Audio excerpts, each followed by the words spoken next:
ചില കൊലക്കേസുകളിൽ സിനിമാ കഥയെ പോലും വെല്ലുന്ന തിരക്കഥയുണ്ട്. കൊലപാതകത്തിന്റെ ആസൂത്രണം മുതൽ തെളിവ് നശിപ്പിക്കൽ വരെയും ഇങ്ങനെ കൃത്യമായ തയ്യാറെടുപ്പോടെ നടത്തുന്നവർ. പോലീസിനെ പോലും കബളിപ്പിക്കാൻ ശ്രമിച്ച പ്രതികൾക്ക് പക്ഷേ എവിടെയെങ്കിലും പിഴയ്ക്കും. ദൃശ്യം സിനിമയിലെ ജോർജ് കുട്ടിയെ പോലെ ഒരു കൊലപാതകവും തെളിവ് നശിപ്പിക്കലും ആസൂത്രണം ചെയ്തതാണ് തൊടുപുഴയിലെ ജോമോൻ. ദൃശ്യം 4 നടപ്പാക്കിയെന്നും മൃതദേഹം ഇനി ഒരിക്കലും കിട്ടില്ലെന്നും ആത്മവിശ്വാസത്തോടെ പലരോടും വിളിച്ചു പറഞ്ഞ ജോമോന്റെ കണക്കുകൂട്ടലുകൾ എവിടെയാണ് പിഴച്ചത്? തൊടുപുഴ ബിജു കൊലക്കേസും ദൃശ്യം മോഡലായിരുന്നു. ഇതോടൊപ്പം IB ഉദ്യോഗസ്ഥയുടെ ആത്മഹത്യയിൽ നിർണായക വിവരങ്ങൾ പുറത്തുവരുന്നുണ്ട്.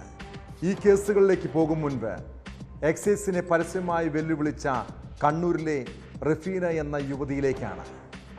MDMA കേസിലെ പ്രതിയായ യുവതിക്ക് ഫേസ്ബുക്കിലെ വെല്ലുവിളി കുരുക്കാകുമോ? വിശദമായി പരിശോധിക്കുകയാണ് പോലീസ് പട്രോൾ. സ്വാഗതം.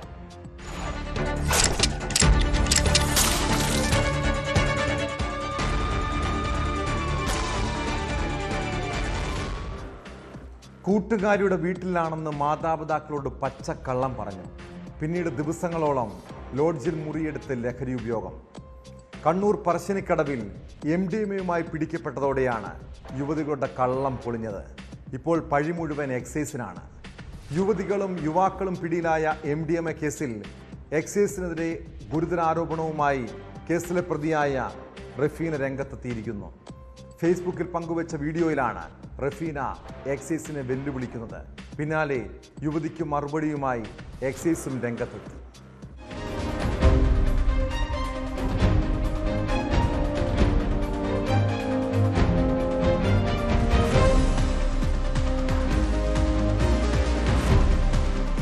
കണ്ണൂർ പറശ്ശിനിക്കടവിലെ ലോഡ്ജ് മുറിയിൽ 490 മില്ലിഗ്രാം MDMAയുമായി കഴിഞ്ഞ ദിവസമാണ് റഫീനയും സുഹൃത്ത് ജസീനയും ഉൾപ്പെടെ 4 പേരെ എക്സൈസ് പിടികൂടിയത്.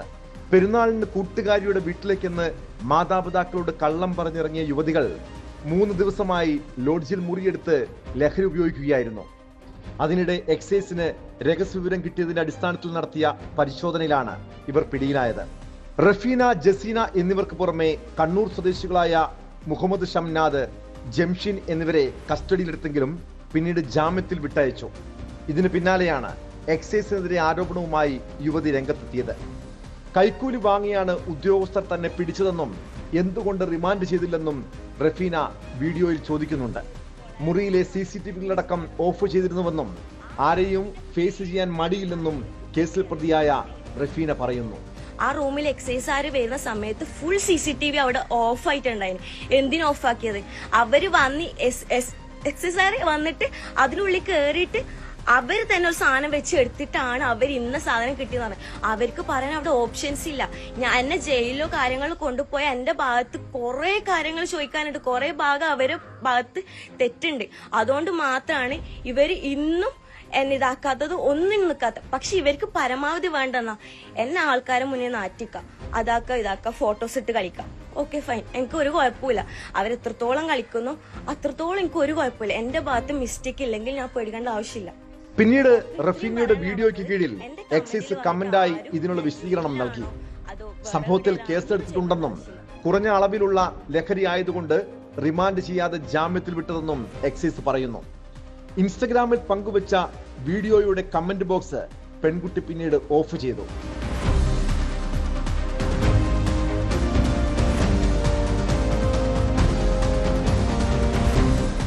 സുഹൃത്തിന്റെ വീട്ടിലേക്കെന്ന് പറഞ്ഞാണ് യുവതികൾ സ്വന്തം വീട്ടിൽ നിന്നും ഇറങ്ങിയത്. വീട്ടിൽ നിന്ന് വിളിക്കുമ്പോൾ കൂട്ടുകാരികൾ ഫോൺ പരസ്പരം കൈമാറി തെറ്റിദ്ധരിപ്പിച്ചു. അറസ്റ്റിലായപ്പോൾ മാത്രമാണ് യുവതികൾ ലോഡ്ജിലാണെന്ന കാര്യം വീട്ടുകാർ പോലും അറിയുന്നത്.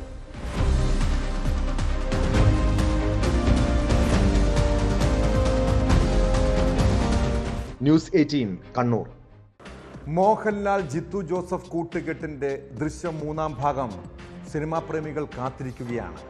ആ സിനിമ ഇറങ്ങും മുൻപേ തൊടുപുഴയിൽ നിന്ന് ദൃശ്യം 4ന്റെ വിവരങ്ങൾ പുറത്തുവരുന്നു. തൊടുപുഴയിലെ വ്യവസായി ബിജു ജോസഫിന്റെ കൊലപാതകത്തിലാണ് നിർണായക കണ്ടെത്തൽ. കൊലപാതകത്തിന് ശേഷം പ്രതി ജോമോൻ പലരെയും ഫോണിൽ വിളിച്ച് താൻ ദൃശ്യം 4 നടപ്പാക്കിയെന്നും മൃതദേഹം ഒരിക്കലും കിട്ടില്ലെന്നും പലരോടും പറഞ്ഞു. ജോമോന്റെ ഫോണിൽ നിന്ന് ഇതിന്റെ കോൾ റെക്കോർഡ് അന്വേഷണ സംഘം കണ്ടെത്തിയിട്ടുണ്ട്. ദൃശ്യ സിനിമയിലെ പോലെ കൊലപാതകം നടത്തിയെന്നായിരുന്നു ജോമോന്റെ വെളിപ്പെടുത്തൽ. ജോമോൻ ഉൾപ്പെടെയുള്ള പ്രതികൾക്കായി പോലീസ് നൽകിയ കസ്റ്റഡി അപേക്ഷ ഇന്ന് തൊടുപുഴ മുട്ടം കോടതി പരിഗണിക്കും.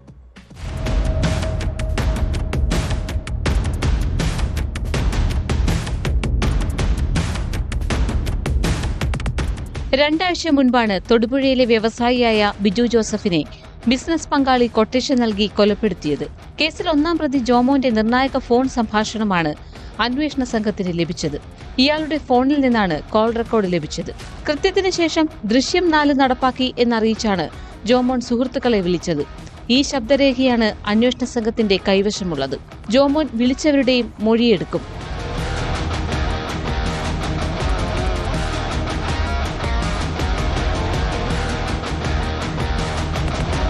കൊലപാതകത്തിൽ പങ്കുണ്ടെന്ന് പോലീസ് സംശയിക്കുന്ന ജോമോന്റെ ഭാര്യയുടെ അറസ്റ്റും ഉടനുണ്ടാകുമെന്നാണ് സൂചന. ബിസിനസ് പങ്കാളിയായ ബിജുവും ജോമോനും പാർട്ട്ണർഷിപ്പ് വേർപിരിഞ്ഞ ശേഷം നടന്ന തർക്കമാണ് കൊലപാതകത്തിന് കാരണം. കൊട്ടേഷൻ സംഘത്തെ ഉപയോഗിച്ച് തട്ടിക്കൊണ്ടുപോയി കൊലപ്പെടുത്തി മാലിന്യക്കുഴിയിൽ മൃതദേഹം തള്ളുകയായിരുന്നു.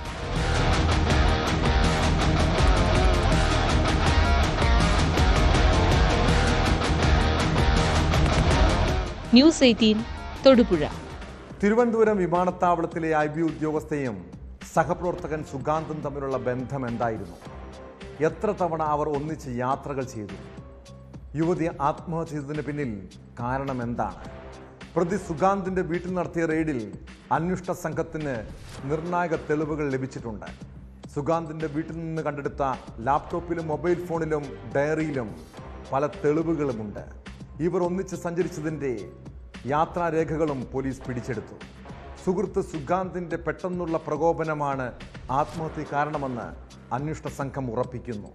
പ്രതിക്കായി അന്വേഷണം കേരളത്തിന് പുറത്തേക്കും വ്യാപിപ്പിക്കാനാണ് നീക്കം.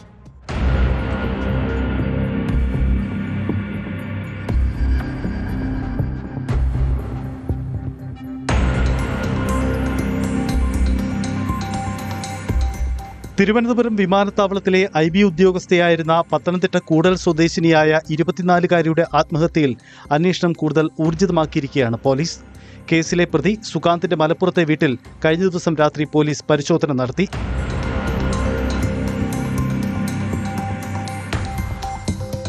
യുവതിയെ ശാരീരികമായും മാനസികമായും പീഡിപ്പിച്ചെന്ന ആരോപണത്തിൽ ചില തെളിവുകൾ ലഭിച്ചിട്ടുള്ളതായി പോലീസ് വ്യക്തമാക്കി. തെളിവുകൾ വിശദമായി പരിശോധിച്ചു വരികയാണ്. പ്രതി സുഗാന്ത് വിദേശത്തേക്ക് കടന്നിട്ടില്ല. ഇതര സംസ്ഥാനങ്ങളിലും അന്വേഷണം നടക്കുന്നതായും DCP നകുൽ ദേശ്മുഖ് പറഞ്ഞു. ബേസിക്കായിട്ട് കുറെ ഫൈനാൻഷ്യൽ ട്രാൻസാക്ഷൻ ഉണ്ട്. അതിന്റെ അകത്ത് നമ്മൾ എടുത്ത സ്റ്റേറ്റ്മെന്റ് അനുസരിച്ച് അതിന്റെ ഏകദേശം ഒരു 3 ലക്ഷം വരെയുള്ള ഫൈനാൻഷ്യൽ ട്രാൻസാക്ഷൻ കുട്ടി ചെയ്തിട്ടുണ്ട്. സോ ബേസ്ഡ് ഓൺ ദാറ്റ് നമ്മുടെ ഇൻവെസ്റ്റിഗേഷൻ ഫൈനാൻഷ്യൽ ചീറ്റിംഗ് പിന്നെ അതിന്റെ ബന്ധപ്പെട്ടുള്ള എക്സ്പ്ലോയിറ്റേഷൻ ഉള്ള സെക്ഷൻസ് ഈ കേസിൽ ചേർത്തിട്ടുണ്ട്. യുവതിയുടെ ഫോൺ പൂർണ്ണമായും നശിപ്പിച്ചു. അതിൽ നിന്ന് ഒന്നും വീണ്ടെടുക്കാനും കഴിഞ്ഞിട്ടില്ല. That is still under investigation because we could not specifically tell എന്തൊക്കെ ആയിരുന്നു. ബട്ട് ആ സമയത്ത് കോളുകൾ ഉണ്ടായിരുന്നു. That is the basic thing. പ്രതി കിട്ടിയ ശേഷം ആളിനോട് സംസാരിച്ച സമയത്ത് നമുക്ക് മനസ്സിലാവും. ആ സമയം തന്നെ ആ മൊബൈല് ട്രെയിൻ തട്ടിയ സമയത്ത് ആ മൊബൈൽ നശിപ്പിക്കുക ആയതുകൊണ്ട് നമുക്ക് അതിന്റെ തെളിവുകൾ ഇപ്പോൾ റിക്കവർ ചെയ്യാൻ സാധിക്കുന്നില്ല. So whenever we get that evidence then we can ഉറപ്പായിട്ട് പറയാൻ പറ്റും എന്തൊക്കെ എക്സാക്ട് റീസൺ ആയിരുന്നു. കേസുമായി ബന്ധപ്പെട്ട് ആദ്യമായിട്ടാണ് പോലീസ് സുഗാന്തിന്റെ വീട്ടിൽ പരിശോധന നടത്തുന്നത്. വീട്ടിൽ നിന്നും സുഗാന്തിന്റെ ലാപ്ടോപ്പ്, മൊബൈൽ ഫോൺ, ഡയറികൾ, യാത്രാരേഖകൾ തുടങ്ങിയവ ലഭിച്ചു.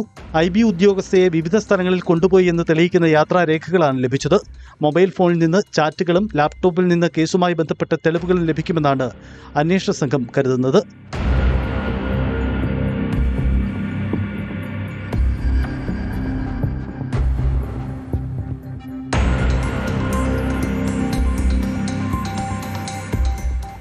ന്യൂസ് 18 തിരുവനന്തപുരം. ലോൺ ആപ്പിന്റെ കെണിയിൽപ്പെട്ട് ജീവിതം തകർന്ന പലരെക്കുറിച്ചും നമ്മൾ കേൾക്കാറുണ്ട്. ഇങ്ങനെ ഓൺലൈൻ ആപ്പിന്റെ ഇരയാണോ വെഞ്ഞാറമൂടിലെ അഫാനും കുടുംബവും? ലോൺ ആപ്പിൽ നിന്ന് അഫാൻ പണം കടമെടുത്തിരുന്നുവെന്നാണ് ഉമ്മ ഷെമിയുടെ മൊഴി. ബാങ്കിൽ ഉൾപ്പെടെ ഇങ്ങനെ 25 ലക്ഷം രൂപയുടെ ബാധ്യതയുണ്ടായി. സാമ്പത്തിക ബുദ്ധിമുട്ടുണ്ടായപ്പോൾ കുടുംബ സമാധാനം നഷ്ടപ്പെട്ടു. ഒടുവിൽ എല്ലാ പ്രതീക്ഷയും നശിച്ചതോടെയായിരുന്നു കൂട്ടക്കൊലപാതകം. മകന്റെ ആക്രമണത്തിൽ രക്ഷപ്പെട്ട് ജീവിതത്തിലേക്ക് തിരിച്ചെത്തിയ ഷെമി കഴിഞ്ഞ കാര്യങ്ങൾ ഒന്നൊന്നായി ഓർത്തെടുക്കുകയാണ്.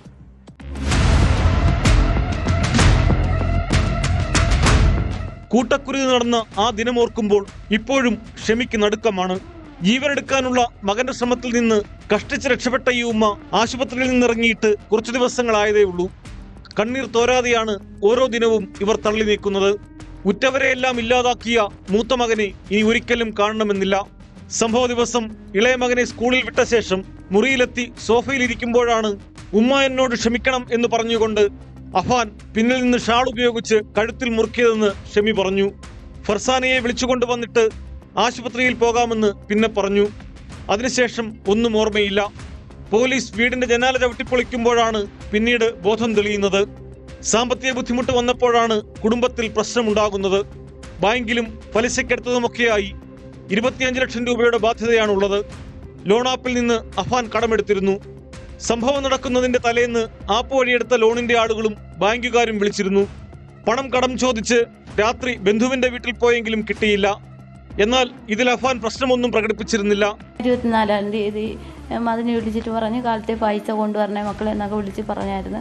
അങ്ങനെ അവന് പ്രശ്നമുണ്ടായിരുന്നു. കടം വാങ്ങിച്ച 2 ലക്ഷം രൂപ കുറേ ദിവസം കൊണ്ട് ചോദിക്കണമായിരുന്നു. വസ്തു വയ്ക്കുമായിരുന്നു. വസ്തുവിന് പറഞ്ഞിട്ടുണ്ടായിരുന്നു. ആൾക്കാരുടെ പറഞ്ഞിട്ട് ആരും വന്നില്ല. പലപ്പോഴും അഫാൻ പണം ചോദിച്ചിരുന്നുവെന്നും കയ്യിലുള്ളതെല്ലാം കൊടുത്തെന്നും ഷെമി പറയുന്നു.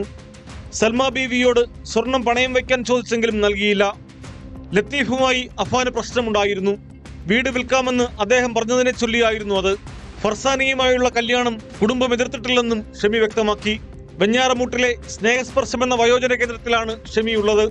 കൊടും ക്രൂരത ചെയ്ത മകനോട് പൊറുക്കാൻ കഴിയില്ലെന്നാണ് പിതാവ് റഹീമിന്റെയും നിലപാട്.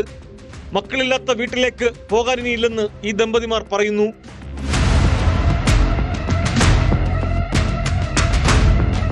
News desk news 18.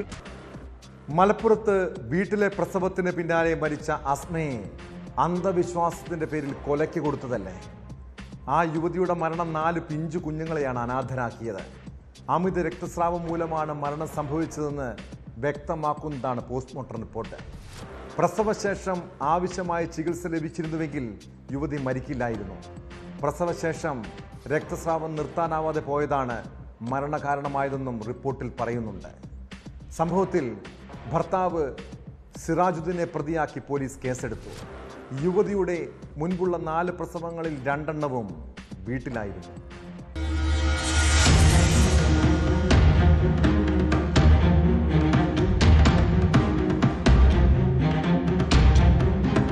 മലപ്പുറത്ത് ചട്ടിപ്പറമ്പിൽ വീട്ടിലെ പ്രസവത്തിന് പിന്നാലെയുണ്ടായ അമിത രക്തസ്രാവം മൂലമാണ് പെരുമ്പാവൂർ സ്വദേശിനിയായ അസ്മ മരിച്ചത്. കൃത്യസമയത്ത് ആശുപത്രിയിൽ എത്തിച്ചിരുന്നുവെങ്കിൽ ജീവൻ രക്ഷിക്കാനാകുമായിരുന്നുവെന്നാണ് പ്രാഥമികമായി കണ്ടെത്തിയത്. അസ്മയുടെ ഭർത്താവ് സിറാജുദ്ദീനെതിരെ മനഃപൂർവ്വമുള്ള നരഹത്യ ചുമത്താവുന്ന കുറ്റമാണെന്ന് പ്രാഥമിക നിഗമനം. മലപ്പുറം പോലീസ് സ്റ്റേഷനിലാണ് ഇനി കേസിന്റെ തുടർ നടപടികൾ. സിറാജുദ്ദീൻ നിലവിൽ മലപ്പുറം പോലീസിന്റെ കസ്റ്റഡിയിലാണ്.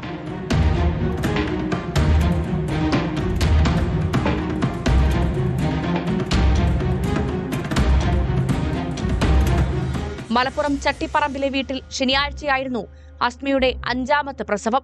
വൈകുന്നേരം 5 മണിയോടെ ആൺകുട്ടി ജനിച്ചെന്ന വിവരം അസ്മയുടെ വീട്ടുകാരെ ഭർത്താവ് സിറാജുദ്ദീൻ അറിയിച്ചു. രാത്രി 9 മണിയോടെ അസ്മയുടെ ആരോഗ്യസ്ഥിതി മോശമാവുകയും മരണം സംഭവിക്കുകയുമായിരുന്നു. തുടർന്ന് ബന്ധുക്കളുടെ പരാതിയിൽ പെരുമ്പാവൂർ പോലീസ് അസ്വാഭാവിക മരണത്തിന് കേസെടുത്തു. അസ്മയുടെ മൃതദേഹം കളമശ്ശേരി മെഡിക്കൽ കോളേജിലെത്തിച്ചു.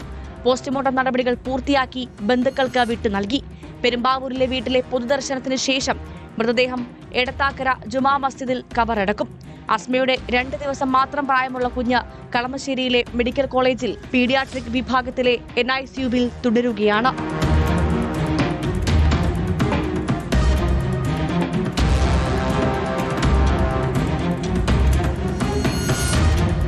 ന്യൂസ് 18 കൊച്ചി.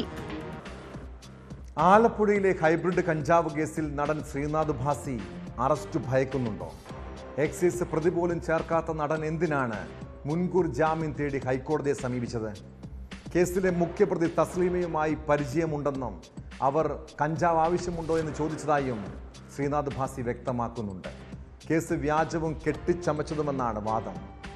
എന്നാൽ കേസിൽ എക്സൈസിനോട് ഹൈക്കോടതി വിശദീകരണം തേടിയതിന് പിന്നാലെ താരം ഹർജി പിൻവലിച്ചിട്ടുണ്ട്. ഷൈൻ ടോം ചാക്കോ, ശ്രീനാഥ് ഭാസി എന്നീ ചലച്ചിത്ര താരങ്ങൾക്ക് ഹൈബ്രിഡ് കഞ്ചാവ് നൽകിയിരുന്നുവെന്ന് മുഖ്യപ്രതിയായ തസ്ലീമ സുൽത്താൻ എക്സൈസ് സംഘത്തിന് മൊഴി നൽകിയിരുന്നു.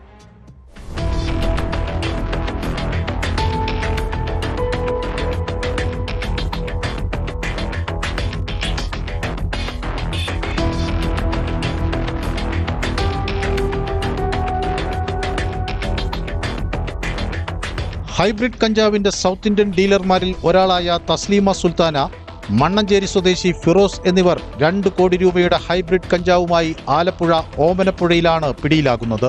ഇവരുടെ ഫോൺ രേഖകൾ പരിശോധിച്ചതിൽ നിന്ന് നടന്മാരായ ഷൈൻ ടോം ചാക്കോ, ശ്രീനാഥ് ബാസി എന്നിവർ തസ്ലീമയുമായി ഓൺലൈൻ മുഖാന്തരം ബന്ധപ്പെട്ടിരുന്നുവെന്ന് കണ്ടെത്തി. ഇരുവരുടെയും ചാറ്റുകളടക്കം എക്സൈസിന് ലഭിച്ചു.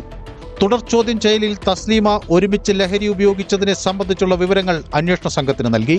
ശ്രീനാഥ് ബാസിക്കും ഷൈൻ ടോം ചാക്കോയ്ക്കും ചോദ്യം ചെയ്യലിന് ഹാജരാകാൻ എക്സൈസ് നോട്ടീസ് നൽകുന്നതിന് മുൻപ് തന്നെ ശ്രീനാഥ് ബാസി മുൻകൂർ ജാമ്യത്തിനായി ഹൈക്കോടതിയെ സമീപിച്ചു എന്നതാണ് ശ്രദ്ധേയം.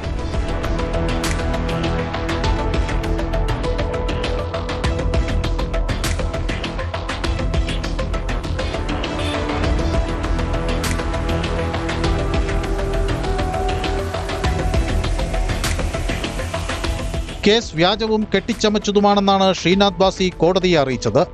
പ്രതി തസ്ലീമയിൽ നിന്ന് കഞ്ചാവ് വാങ്ങിയിട്ടില്ല. അറസ്റ്റ് ചെയ്താൽ സിനിമയുടെ ഷൂട്ടിംഗ് മുടങ്ങും.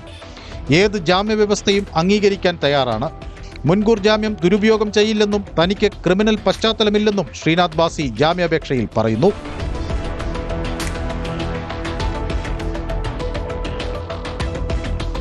ശ്രീനാഥ് ബാസിയുടെ മുൻകൂർ ജാമ്യാപേക്ഷയിൽ ഹൈക്കോടതി എക്സൈസിനോട് റിപ്പോർട്ട് തേടുകയും ചെയ്തു. പിന്നാലെ ശ്രീനാഥ് ബാസി മുൻകൂർ ജാമ്യാപേക്ഷ പിൻവലിച്ചു. മുൻകൂർ ജാമ്യാപേക്ഷയിലെ വിവരങ്ങൾ പുറത്തുവന്നതോടെയാണ് ഹർജി പിൻവലിച്ചത്. അതേസമയം സിനിമാ മേഖലയിൽ പെൺവാണിഭ സംഘങ്ങളുമായി വരെ ബന്ധപ്പെട്ട് കേസിൽ കൂടുതൽ വിവരങ്ങൾ തേടുകയാണ് അന്വേഷണ സംഘം. അതിനുശേഷം മാത്രം തസ്ലീമയ്ക്കായി കസ്റ്റഡി അപേക്ഷ നൽകിയാൽ മതിയെന്ന നിലപാടിലാണ് അന്വേഷണ സംഘം.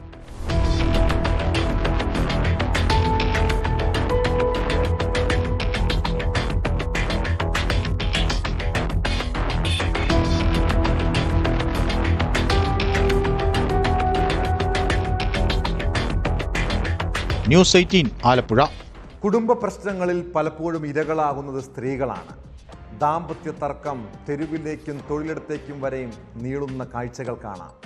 പത്തനംതിട്ട കൊടുമണിയിൽ യുവതിയെ ഹോം നേഴ്സായി ജോലി ചെയ്യുന്ന വീട്ടിലെത്തിയാണ് ഭർത്താവ് കുത്തിക്കൊലപ്പെടുത്താൻ ശ്രമിച്ചത്. പന്തളം സ്വദേശിനി വിജയ സോണിക്കാണ് കുത്തേറ്റത്. പരിക്കേറ്റ യുവതി കോട്ടയം മെഡിക്കൽ കോളേജ് ആശുപത്രിയിൽ ചികിത്സയിലാണ്. കേസിൽ ഭർത്താവ് വിപിൻ തോമസിനെയും സുഹൃത്തിനെയും പോലീസ് അറസ്റ്റ് ചെയ്തു. രാവിലെയാണ് കൊടുമണ്ണിൽ വാടകയ്ക്ക് താമസിക്കുന്ന സന്തോഷ് ദീനമ്മ ദമ്പതികളുടെ വീട്ടുജോലിക്കാരിയായ വിജയ സോണിയെ ഭർത്താവ് വിപിൻ തോമസ് കുത്തി പരിക്കേൽപ്പിച്ചത്. വീട്ടിൽ അതിക്രമിച്ചു കയറിയ ഇയാൾ വീട്ടുകാരെ കത്തികാട്ടി ഭീഷണിപ്പെടുത്തിയ ശേഷമാണ് ആക്രമണം നടത്തിയത്.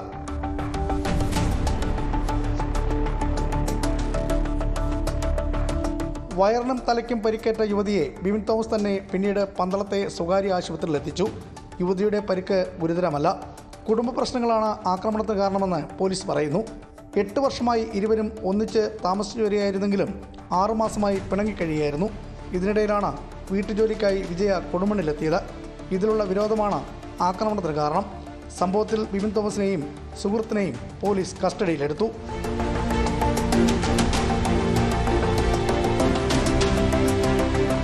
ന്യൂസ് 18 പത്തനംതിട്ട. നമ്മുടെ വീടിന് മുന്നിൽ അർദ്ധരാത്രിയിൽ ആരെങ്കിലും പടക്കം പൊട്ടിച്ചാൽ എന്തായിരിക്കും സംഭവിക്കുക? ആരാണെങ്കിലും അതിനെ ചോദ്യം ചെയ്യാം. കാസർഗോഡ് 4-ാം മൈലിൽ ഇങ്ങനെ നടുറോഡിൽ രാത്രി പടക്കം പൊട്ടിച്ചത് നാട്ടുകാർ ചോദ്യം ചെയ്തു. അതിൻ്റെ പ്രകോപനം കൂട്ട ആക്രമണത്തിലാണ് കലാശിച്ചത്. ലഹരി സംഘത്തിൽപ്പെട്ടവരാണ് പെപ്പർ സ്പ്രേയും മാരകായുധങ്ങളുമായി നാട്ടുകാരെ ആക്രമിച്ചത്. സംഘർഷത്തിൽ 4 പേർക്ക് വെട്ടേറ്റു. സംഭവത്തിൽ 10 പേർക്കെതിരെ വിദ്യാനഗർ പോലീസ് കേസെടുത്തിട്ടുണ്ട്.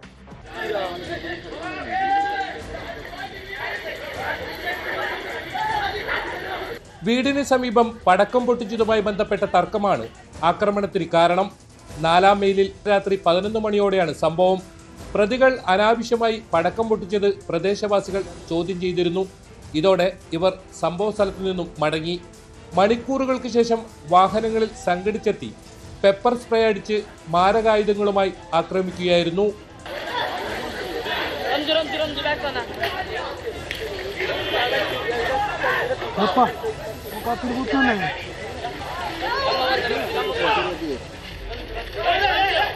അക്രമത്തിൽ പരിക്കേറ്റ ചെങ്കള സ്വദേശി ഇബ്രാഹിം സൈനുദ്ദീൻ, ഫവാസ്, അബ്ദുൾ റസാഖ്, മുൻഷിദ് എന്നിവർ ചികിത്സയിലാണ്. ഗുരുതര പരിക്കേറ്റ ഫവാസിനെ മംഗലാപുരത്തെ സ്വകാര്യ ആശുപത്രിയിലേക്ക് മാറ്റി. പ്രതികൾ ലഹരിക്കടിമകളെന്നും പരിക്കേറ്റവർ ആരോപിച്ചു. ഇവർ വാളും കത്തിയും ഒക്കെ ആയിട്ട് വന്ന് ആക്രമിച്ചതാണ്. ഇതിൽ പിന്നിലുള്ള എന്ത് നമുക്കറിയില്ല. ഒരു പടക്കം പൊട്ടിച്ചുള്ള പ്രശ്നത്തിലാണ് ഈ ആക്രമണങ്ങൾ നടന്നത്. പിന്നെ ഇവർ ലഹരി അടിക്കുന്നുണ്ടോ എന്നുള്ള ചെറിയ സംശയങ്ങളുണ്ട്.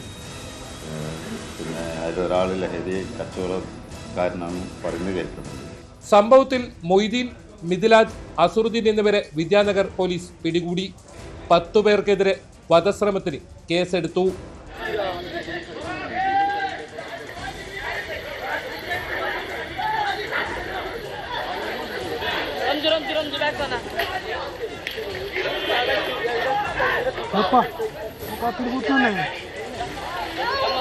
ന്യൂസ് 18 കാസർഗോഡ്. കരുനാഗപ്പള്ളിയിലെ ഗുണ്ടാ നേതാവ് ജിം സന്തോഷിനെ കൊലപ്പെടുത്തിയ കേസിൽ ഒരാഴ്ച പിന്നിടുമ്പോഴും പ്രധാന പ്രതി എവിടെയാണ്? പോലീസിന്റെ കൺമുന്നിൽ നിന്ന് രക്ഷപ്പെട്ട അലുവ അതുലിനായി സംസ്ഥാനത്തെമ്പാടും വല വിരിച്ചിട്ടും ഒരു തുമ്പുപോലും അന്വേഷണ സംഘത്തിന് ലഭിച്ചിട്ടില്ല. അതിനിടെ കേസിലെ 7ാമത്തെ പ്രതി അറസ്റ്റിലായിട്ടുണ്ട്. നിരവധി ക്രിമിനൽ കേസുകളിലെ പ്രതിയായ സാമുവലാണ് കരുനാഗപ്പള്ളി പോലീസിന്റെ വലയിലായത്. സന്തോഷിനെ കൊല്ലാൻ കൊട്ടേഷൻ നൽകിയ പങ്കജിൽ നിന്നാണ് സാമുവലിനെ കുറിച്ച് നിർണായക വിവരങ്ങൾ ലഭിച്ചത്.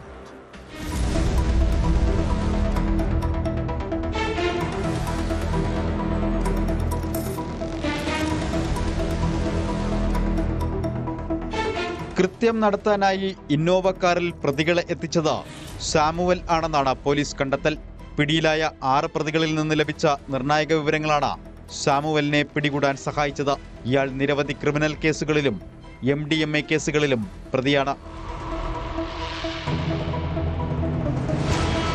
സന്തോഷിനെ വധിക്കാനായി പോകവെ പ്രതികൾ സഞ്ചരിച്ചിരുന്ന വാഹനം ഓടിച്ചിരുന്നത് സാമുവലാണ്.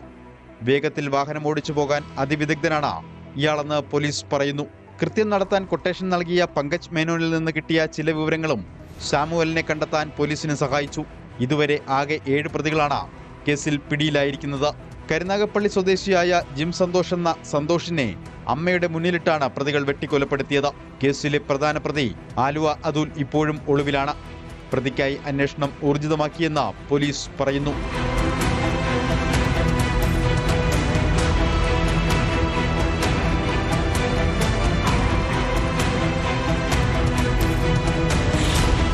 ന്യൂസ് 18 കൊട്ടാരക്കര.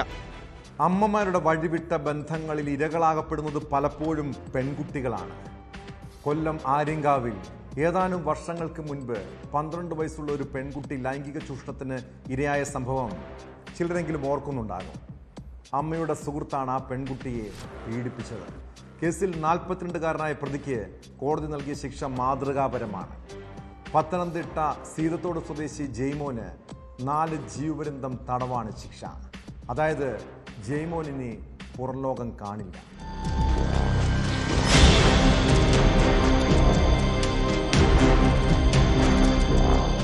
ആര്യങ്കാവ് കുളിർക്കാട് എസ്റ്റേറ്റിൽ മാതാവിനോടൊപ്പം കഴിഞ്ഞിരുന്ന 12കാരിയെ അവരോടൊപ്പം താമസിച്ചിരുന്ന സീതത്തോട് ചിറ്റാർ സ്വദേശി ജെയ്മോൻ തുടർച്ചയായി പീഡിപ്പിച്ചെന്നാണ് കേസ്.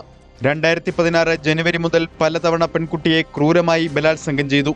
കേസിൽ ഇന്ത്യൻ ശിക്ഷാ നിയമത്തിലെയും പോക്സോ നിയമത്തിലെയും വകുപ്പുകൾ പ്രകാരം 4 ജീവപര്യന്തം തടവാണ് പ്രതിക്ക് ശിക്ഷ വിധിച്ചത്. 1 ലക്ഷം രൂപ പിഴയും വിധിച്ചു. പിഴയൊടുക്കാത്ത പക്ഷം 8 മാസം കഠിന തടവ് അനുഭവിക്കണം. പിഴ ഒടുക്കിയാൽ ആ തുക അതിജീവിതയ്ക്ക് നൽകാനും വിധിയിൽ പരാമർശിച്ചിട്ടുണ്ട്. ജില്ലാ ലീഗൽ സർവീസസ് അതോറിറ്റി അതിജീവിതയ്ക്ക് 3 ലക്ഷം രൂപ നഷ്ടപരിഹാരം നൽകണം. പുനലൂർ ഫാസ്റ്റ് ട്രാക്ക് സ്പെഷ്യൽ കോടതി ജഡ്ജി TD ബൈജുവാണ് ശിക്ഷ വിധിച്ചത്.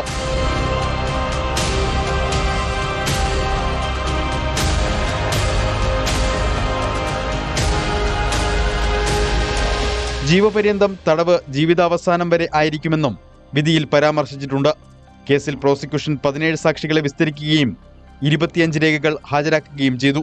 ജെയ്മോനെതിരെ മറ്റ് ജില്ലകളിലും സമാനമായ പോക്സോ കേസുകളും മലപ്പുറം ജില്ലയിലെ കാളികാവ് പോലീസ് സ്റ്റേഷനിൽ കൊലപാതക കേസും നിലവിലുണ്ട്.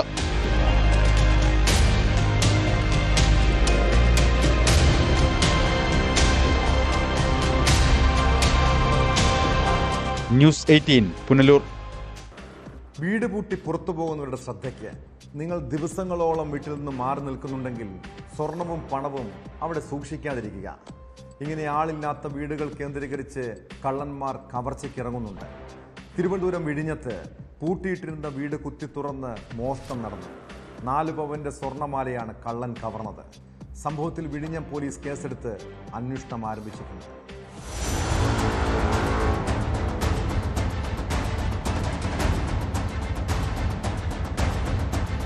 വിഴിഞ്ഞം പയറ്റുവിള അക്ഷയ് ഭവനിൽ പ്രിയയാണ് പരാതി നൽകിയത്. സൈന്യത്തിൽ ജോലി ചെയ്യുന്ന ഭർത്താവ് ജ്യോതിഷിനൊപ്പം കഴിഞ്ഞ മെയ് മുതൽ ഊട്ടിയിലെ വെല്ലിംഗ്ടണിലായിരുന്നു പരാതിക്കാരി. വീടിന്റെ താക്കോൽ പ്രിയയുടെ പിതാവിന്റെ കൈവശമായിരുന്നു. കഴിഞ്ഞ ദിവസം രാവിലെ വീട് വൃത്തിയാക്കാൻ പിതാവ് പ്രകാശൻ എത്തിയപ്പോഴാണ് വീടിന്റെ മുൻവശത്തെ വാതിൽ കുത്തിപ്പൊളിച്ച നിലയിൽ കണ്ടത്. വീടിനകത്ത് 2 കിടപ്പുമുറികളിലെയും അലമാരകൾ തുറന്ന് സാധനങ്ങൾ വാരി വലിച്ചിട്ട നിലയിലായിരുന്നു.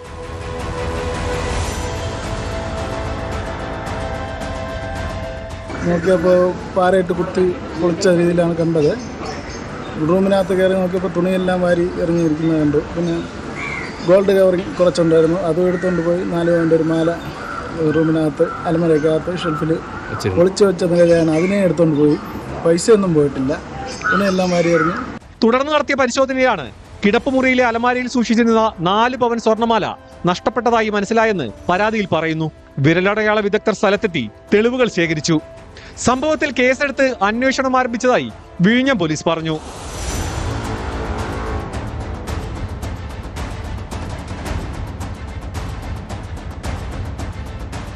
ന്യൂസ് 18 നെയ്യാറ്റിങ്കര. മലപ്പുറം വളാഞ്ചേരിയിലെ വ്യാപാരികൾ കള്ളന്മാരെ കൊണ്ട് പൊറുതിമുട്ടിയിരിക്കുകയാണ്. കച്ചവട സ്ഥാപനങ്ങൾ ലക്ഷ്യമിട്ടാണ് ഇവിടെ കവർച്ച. വളാഞ്ചേരി നഗരത്തിൽ പ്രവർത്തിക്കുന്ന ഒരു മൊബൈൽ ഷോപ്പിലാണ് ഏറ്റവും ഒടുവിൽ മോഷണം നടന്നത്. നിരവധി മൊബൈൽ ഫോണുകൾ നഷ്ടപ്പെട്ടെന്നാണ് പരാതി. മണിക്കൂറുകളോളം മോഷ്ടാവ് കടയ്ക്കുള്ളിൽ ഉണ്ടായിരുന്നുവെന്നും ഫോണുകൾ മോഷ്ടിക്കുന്നതും CCTV ക്യാമറയിൽ പതിഞ്ഞിട്ടുണ്ട്. മോഷണം തുടർക്കഥയായതോടെ ആശങ്കയിലാണ് വ്യാപാരികൾ.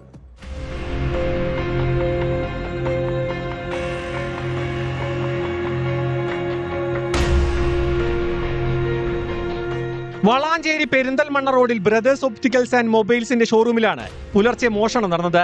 3 ലക്ഷം രൂപ വിലമതിക്കുന്ന സ്മാർട്ട് ഫോണുകൾ, ഇയർബഡ്സ് തുടങ്ങിയവ നഷ്ടപ്പെട്ടിട്ടുണ്ട്. പുലർച്ചെ 1:30ക്കും 3:30ക്കും ഇടയിലാണ് മോഷണം നടന്നതെന്നാണ് വിവരം. ഷട്ടറിന്റെ പൂട്ട് കട്ടർ ഉപയോഗിച്ച് അറുത്തുമാറ്റിയാണ് മോഷ്ടാക്കൾ അകത്ത് പ്രവേശിച്ചത്. CCTV ദൃശ്യങ്ങളിൽ മണിക്കൂറുകളോളം മോഷ്ടാവ് കടയ്ക്കുള്ളിൽ ഉണ്ടായിരുന്നതായി വ്യക്തമാണ്. ഫോണുകൾ മാറ്റുന്നതും CCTV ക്യാമറയിലെ ദൃശ്യങ്ങളിൽ കാണാം.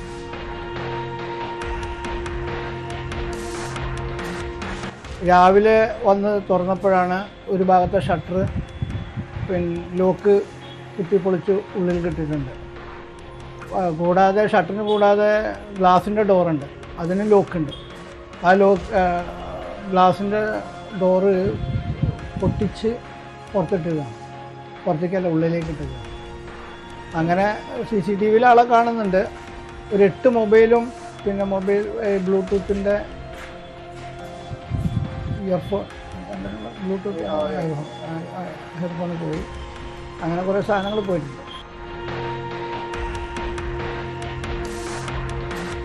കഴിഞ്ഞ ദിവസം വളാഞ്ചേരി പട്ടാമ്പി റോഡിൽ മെഡി ടവറിൽ പ്രവർത്തിക്കുന്ന ജനസേവാ മെഡിക്കൽ സ്റ്റോറിന്റെ പൂട്ടുപൊളിച്ച് മോഷണ ശ്രമം നടന്നിരുന്നു. ഈ കേസിലും കഴിഞ്ഞ ആഴ്ചകളിൽ നടന്ന സമാന കേസുകളിലും ഇതേ രൂപസാദൃശ്യമുള്ള വ്യക്തിയാണ് മോഷണത്തിന് പിന്നിലുള്ളതെന്ന് പോലീസ് അറിയിച്ചു. തുടർച്ചയായ മോഷണ ശ്രമങ്ങൾ വ്യാപാരികൾക്കിടയിൽ ആശങ്കയുണ്ടാക്കുന്നുണ്ട്. CCTVയിൽ പതിഞ്ഞ യുവാവിനെ തിരിച്ചറിയുന്നവർ പോലീസിനെ അറിയിക്കണമെന്ന നിർദ്ദേശമുണ്ട്.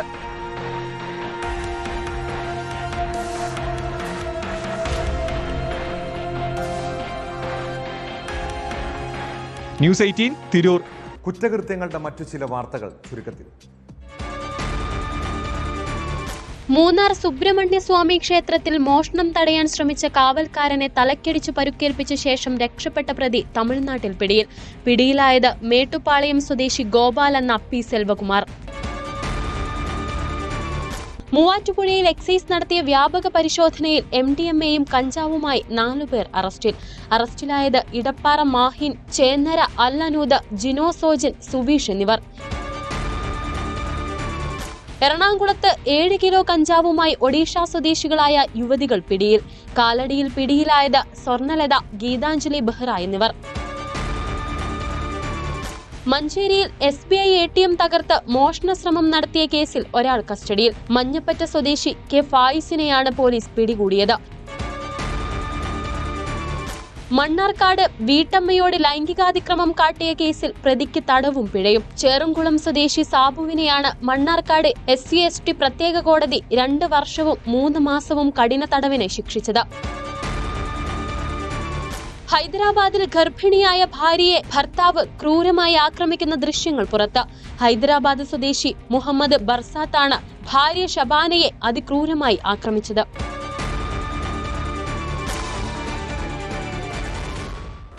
കേരളത്തിലെ പൊതുനിരത്തിലൂടെ യാത്ര ചെയ്താൽ വീട്ടിലെ ഊണെന്ന ബോർഡുകൾ പലയിടത്തും കാണാൻ കഴിയും. അതുപോലെ ഈ നാട്ടിലെ ചിലർ പുതിയൊരു ട്രെൻഡ് ഉണ്ടാക്കാൻ ശ്രമിക്കുന്നുണ്ട്. വീട്ടിലെ പ്രസവം. വീട്ടിൽ പ്രസവിക്കുന്ന സ്ത്രീകളെ ധീര വനിതകളെപ്പോലെ ആദരിക്കുകയും ചെയ്യും. അക്യൂപഞ്ചർ മാസ്റ്റർമാരാണ് വിശ്വാസത്തിൻ്റെ പേരിൽ യുവതികളെ കൊലയ്ക്ക് കൊടുക്കുന്നത്.